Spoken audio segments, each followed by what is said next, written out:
라는 제목으로 주의 말씀의 은혜를 나누겠습니다. 오늘 본문에서 주님은 당신이 다시 재림하시는 시기에 관해서 증거하고 계시는데 뭐라고 하고 계십니까? 36절을 제가 다시 한번 읽어볼까요? 그러나 그날과 그때는 아무도 모르나니 하늘의 천사들도 아들도 모르고 오직 아버지만 아시느니라.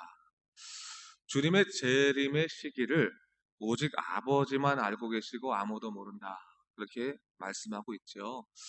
이것에 대한 뜻을 조금 더 명확하게 알려면 사도행전 1장 7절 말씀을 보면 좀 더 명확해집니다. 뭐라고 써 있냐면요. 때와 시기는 아버지의 권한에 두셨으니 너희의 알 바가 아니요 라고 말합니다. 무엇을 말하고 계시는 겁니까? 주님의 재림의 시기를 알고자 하는 것은 아버지의 권한을 침해하는 것이다. 그것과 마찬가지다. 그렇기 때문에 알려고 하지 말라. 이렇게 얘기하고 계십니다. 참 이상하지요. 주님의 재림의 시기를 미리 알면 준비를 할 수 있지 않겠습니까? 근데 왜 주님께서는 이 시기를 미리 알려주지 않으셨을까요? 이것은 아마도 인간이 가지고 있는 악한 본성 때문에 그럴 것입니다. 인간은 죄로 인해서 그 본성이 깨어져서 하나님과 멀어진 후에 스스로 세우는 계획들이 다 하나님 보시기에 악할 뿐이라는 것을 성경에서 이미 증거하고 있지요.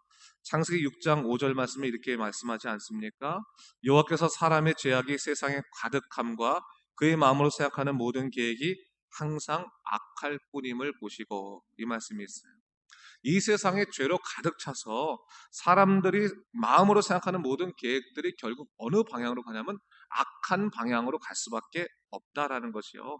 그러니까 하나님의 계획도 인간의 이 생각으로 통과되면 뭐예요? 악한 계획으로 바뀌어질 수 있다라고 하는 것이죠. 한번 생각해 보세요. 만약에 주님이 재림하는 시기를 미리 날짜를 주셨다고 쳐보세요. 그러면 사람들이 그 날짜를 기대하면서 잘 기다리겠습니까?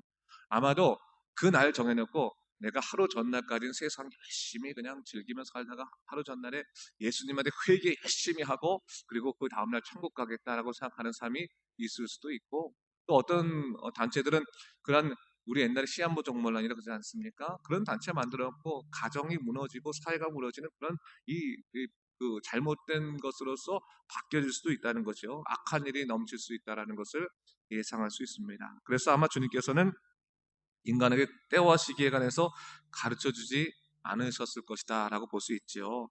그래서 결국 주님께서 우리에게 요구하시는 것이 무엇이겠습니까? 너가 때와 시기를 알려고 하지 말고 뭐예요? 오직 영적으로 깨어 있으면 된다라는 것을 얘기해 주고 있어요. 여러분, 우리가 잘 알아야 될 것 중에 성경적인 종말론적 신앙과 시한부적인 종말론적 신앙은 다른 겁니다. 아까도 말했지만 시한부라고 하는 것은 사람이 어떤 그 날짜를 알고자 하는 것 아니겠습니까? 그런데 결국 그 날짜가 정해져 있다고 하는 것은 주님이 재림할 시기를 정해놓고 거기에 맞춰서 하나님을 향한 자기 신앙을 만들어 가겠다라고 하는, 어떻게 보면 자기 중심적인 신앙생활을 의미하는 겁니다. 아주 인위적이고 또 심하게 말하면 이기적인 신앙생활로 바뀔 수 있는 것이죠. 근데 성경적인 종말론적 신앙은 다른 거죠. 그건 뭡니까? 항상 하나님을 바라보고 성령을 통해 살아가는 성령 중심적인 신앙이다라는 것을 절대로 잊지 말아야 되는 거죠. 오늘 주님은 바로 그것을 우리에게 말씀하려고 하시는 겁니다. 오늘 본문에서 주님이 오심이 어떡하다고 얘기하고 계십니까? 사람들이 깨닫지 못하고 죄악에 빠져 있을 때, 그때가 뭐예요? 주님이 오시는 때다 말씀해 주고 있습니다.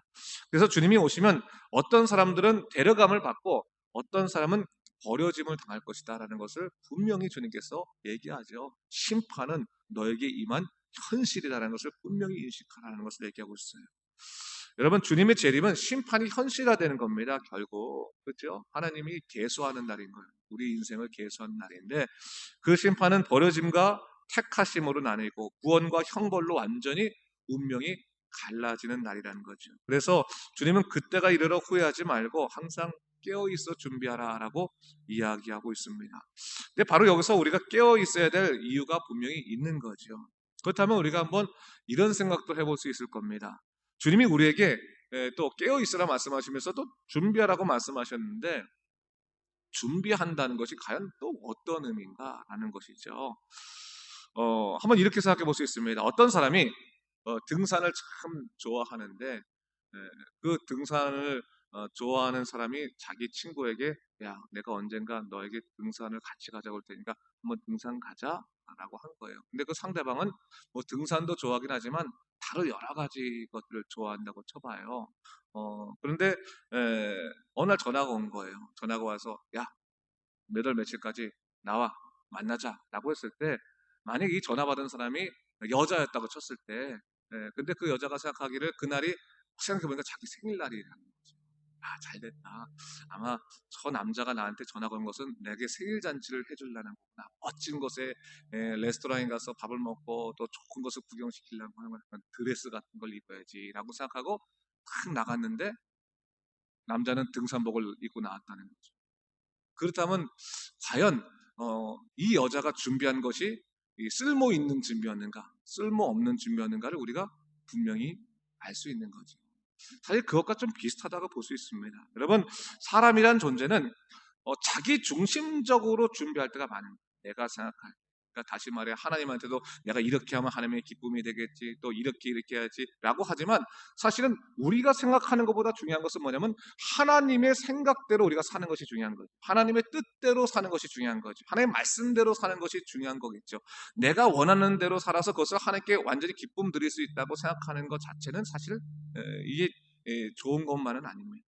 여러분 항상 보십시오. 또 교회가 어려움이 있거나 또 문제가 있거나 그럴 때 누구나가 다 하나님 뜻대로 한다고 말하지 않습니까? 하나님 뜻대로 안 한다는 사람이 어디 있습니까? 다 그렇게 말하지. 근데 정작 하나님의 뜻대로 하는 것이 무엇인가는 하나님의 마음을 알아야지만 하나님의 뜻대로 할 수 있는 것 아니겠습니까? 자기 뜻을 하나님 뜻이라고 주장할 수는 사실은 없는 겁니다. 그것과 같은 것이죠. 그렇다면 아까 그 등산 얘기했지만 등산을 좋아하는 사람에게 만약에 이렇게 콜을 받다면 저 사람이 내게 등산을 가라고 말할 거니까 저 사람이 전화할 때는 내가 항상 등산 가는 것도 확인해야 되겠지만 등산화와 등산복을 준비해야 되지 않겠는가? 그런 것처럼 하나님이 부르심에 대해서 우리가 준비한다고 하는 것은 항상 하나님이 원하시는 삶이 우리 삶 속에 이루어질 때 가능합니다. 다시 말해서 우리가 종말을 준비하는 것은 말세를 준비하는 것과 다른 거예요. 말세를 준비한다는 것은 뭡니까? 우리가 여태까지 살았던 것들도 다 정리하고 뭐 물건도 정리하고 또 뭐 여러 가지 뭐 그게 말세를 위한 인간적인 준비 아니겠습니까? 내가 예를 들어서 뭐 내일 하나님 나라 갈 것 같으면 내가 있는 재산도 자식들에게 이렇게 나눠주고 또 내가 인생도 정리하고 그게 우리 인간들의 생각일 텐데 하나님이 종말을 준비하는 것은 그게 아니라는 거예요. 하나님 종말은 준비한 게 뭡니까?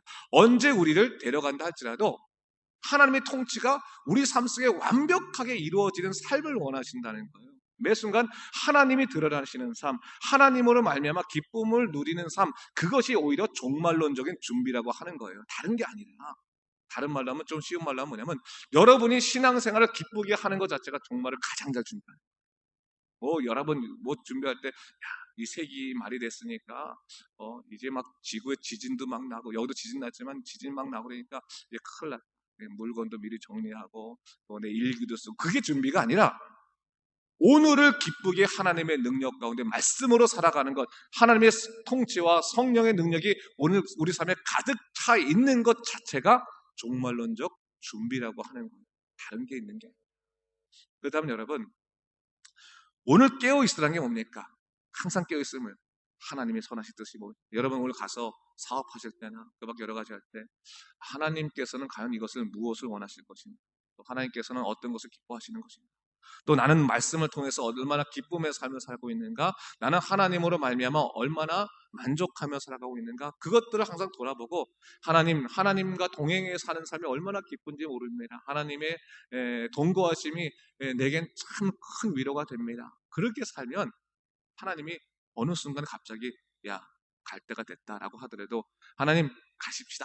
그러면서 갈 수 있는 그런 마음이 우리 가운데 있다고 하는 거죠. 바로 하나님의 성령에 의해서 사로잡혀 사는 삶이 사실은 그런 삶이고 그렇게 될 때 우리는 어떻게 보면 욕심 부리지 않고 살아갈 수 있는 삶을 살아갈 수 있을 것이다라고 하는 것입니다. 자, 여러분 그 맷돌에서요, 맷돌 이렇게 돌리잖아요, 이렇게 그렇죠? 그 맷돌에서 돌릴 때 그 맷돌의 막대기를 여러분 뭐라고 말씀하시는지 아세요? 이게 딱 껴서 하는 막대기? 그 뭐라 그래요? 어처구니라고 해요. 어처구니. 그거를 이렇게 막 맷돌 이렇게 사이켜서 우리가 어처구니 없다라고 말해요. 어처구니 없다고. 그 어처구니 없다라는 게 뭐냐면 맷돌을 딱 쓰려고 했는데 아니 이 막대기가 없는 건 어처구니가 없는 거예요. 그러니까 어떻게 돼? 아니 이게 다 준비했는데 결국 막대기 하나 없어가지고 맷돌이 안 돌아가는 거니까 야 이거 좀 어처구니 없네. 그런 말을 쓰는 거거든요.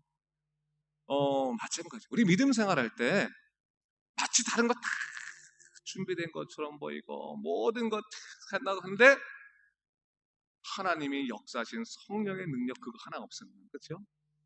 하나님의 말씀의 능력 없으면 인생은 돌아가지 않는 거예요. 종말도 준비하지 못하는 거예요. 그러니까 여러분 하나를 분명히 잊지 마십시오. 여러분 다른 거 다 필요 없어. 하나를 제대로 어처구니 하나 딱 준비해야지 맷돌 돌아가는 것처럼 정말 중요한 거 잊지 마시고 내가 오늘을 하나님의 뜻대로 어떻게 살 것인가 어떻게 내가 하나님께서 나를 움직이시는 그 키, 그 막대기가 내 삶에 정말 탁 바뀌어서 돌아가고 있나를 돌아보면서 어처구니 있는 삶 사십시오. 네, 어처구니 없는 삶 살지 말고 그래서 종말을 잘 대비하고 믿음으로 살아가는 여러분 되시기를 주님의 이름으로 축원합니다. 기도하겠습니다. 주 하나님 아버지 감사합니다. 오늘 우리 말씀 속에서 하나님의 능력으로 살아가게 하신 것 감사합니다. 종말을 대비한다고 하는 것이 말세를 그저 대비하는 것이 아니라 오늘 하루를 기쁘게 살아가고 하나님 뜻대로 또 하나님 보시기 아름답게 기쁨으로 살아가는 것이라는 것을 다시 한번 깨닫게 됩니다. 주 하나님 아버지 오직 믿음으로 살게 도와주시고 하나님의 뜻 가운데서 기쁨으로 하나님의 마음에 합당하게 살아가는 믿음의 사람들 될수록 인도하여 주시옵소서. 감사드리며 예수님 이름으로 기도드립니다. 아멘.